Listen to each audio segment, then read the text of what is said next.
தமிழகத்தில் அமுல் நிறுவனம் நிலையான வளர்ச்சியை அடைந்து வருவதாக அந்நிறுவனத்தின் மேலாண் இயக்குனர் அமித் வியாஸ் கூறினார். அமுல் எனப்படும் ஆனந்த் மில்க் யூனியன் லிமிடெட் குஜராத்தின் ஆனந்த் என்ற இடத்தை தலைமையிடமாக கொண்டு 1946ஆம் ஆண்டு தொடங்கப்பட்டது. முதலில் கூட்டுறவு நிறுவனமாக தொடங்கப்பட்ட அமுல் இப்போது உலகின் மிகப்பெரிய பால் உற்பத்தி நிறுவனமாக விளங்குகிறது. பால் பொருட்கள் மட்டுமல்லாமல் சாக்லேட்டுகள், இனிப்பு வகைகள், கால்நடை தீவனங்கள் போன்ற பிற பொருட்களையும் அமுல் நிறுவனம் தயாரித்து வருகிறது.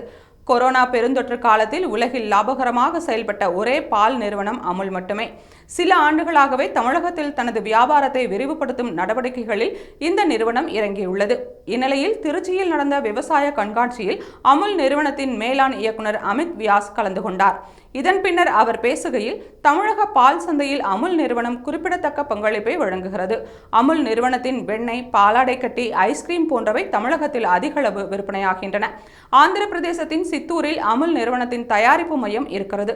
இதன் மூலம் பெங்களூருவுக்கும் சென்னைக்கும் எளிதாக பொருட்களை அனுப்ப முடியும். தமிழக விவசாயிகளிடம் மாட்டுச்சாணத்தை கொள்முதல் செய்து இயற்கை உரங்களை தயாரிக்க அமுல் திட்டமிட்டுள்ளது. இதற்காக நாமக்கல் மாவட்டத்தில் இயற்கை உரம் தயாரிப்பு மையம் அமையவிருக்கிறது.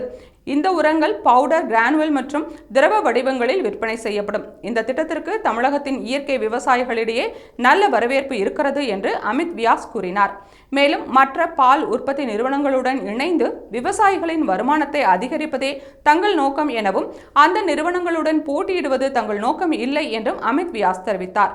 சில மாதங்களுக்கு முன்னர் தமிழகத்தில் அமுல் நிறுவனம் வியாபாரத்தில் இறங்கினால் ஆவின் உள்ளிட்ட பால் உற்பத்தி நிறுவனங்கள் பாதிக்கக்கூடும் என்று திமுக உள்ளிட்ட அரசியல் கட்சிகள் எதிர்ப்பு தெரிவித்தன.